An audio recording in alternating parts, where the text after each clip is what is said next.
കേന്ദ്ര ഗവൺമെന്റിന്റെ ഭാഗമായ അമൃത് മിത്ര പദ്ധതി 2025 മാർച്ച് 1 തൃപ്പൂണിത്തറ നഗരസഭയിൽ തുടക്കമിട്ടത്. അതിന്റെ ഭാഗമായി വിവിധ കളിസ്ഥലങ്ങൾ, കുളങ്ങൾ, പാർക്കുകൾ എന്നിവ പരിപാലനം നടത്തുവാൻ വേണ്ടിയിട്ട് ആണ് ആ പദ്ധതിയുടെ ഉദ്ദേശം. അതിന്റെ ഭാഗമായിട്ട് 15 ആളോളമുള്ള കുടുംബശ്രീ പ്രവർത്തകർ ഇതിപ്പോഴും അത് പരിപാലനം നടത്തിക്കൊണ്ടിരിക്കുകയാണ്.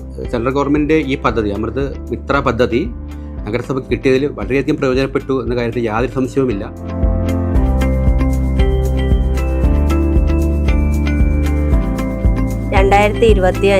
മാർച്ച് 1 ഞങ്ങൾ വർക്ക് ആരംഭിച്ചത്. പാർക്കുകൾ, കുളങ്ങളാണ് ഞങ്ങളുടെ വർക്ക്. ഇവിടുന്ന് കിട്ടുന്ന വരുമാനം ഞങ്ങൾക്ക് പ്രയോജനമാണ്. തൃപ്പൂണിത്തറ മുനിസിപ്പാലിറ്റിക്കും അമൃതമിത്രയ്ക്കും നന്ദി രേഖപ്പെടുത്തുന്നു. അമൃതമിത്രയ്ക്ക് നന്ദി.